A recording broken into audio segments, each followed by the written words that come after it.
viewers, welcome back to the channel.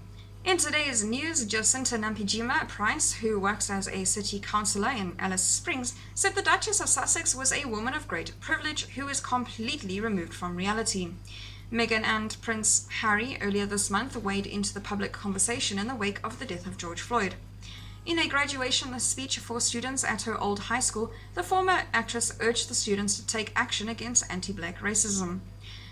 Ms. Nampijima Price has been critical of Meghan's decision to speak out about such issues and lend support to the BLM movement.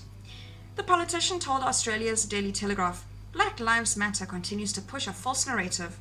There are a lot of people with a lot of goodwill who think by jumping on the bandwagon they are supporting Aboriginal Australians, but they are doing the exact opposite." She described Meghan as a woman of great privilege who is completely removed from reality and circumstance on the ground.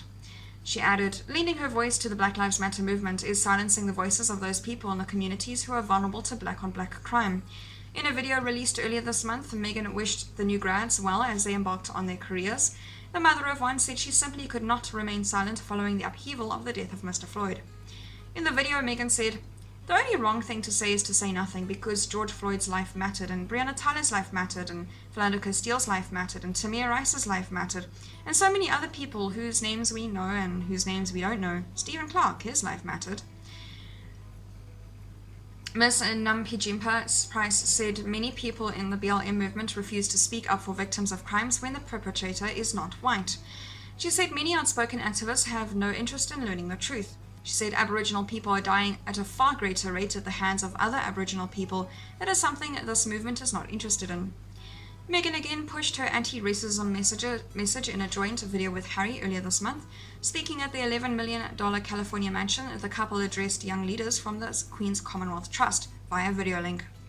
Meghan said without having uncomfortable conversations, society could not move past racism. She said, "We're going to have to be a little uncomfortable right now, because it's only in pushing through that discomfort we get to the other side of this and find the place where we have the high tides raises all ships. Equality does not put anyone on back foot, it puts us all on the same footing, which is a fundamental human right." While the days of mass protests over the tragic death of Mr. Floyd are over, smaller scale demonstrations continue to be held in US cities. About 1,500 demonstrators gathered Sunday night outside the federal courthouse in Portland, Oregon, which has been the center of protest since Mr. Floyd's killing on May 25th. A group of 50 or so mothers dressed in yellow shirts showed up at one point, line dancing together to a drum beat.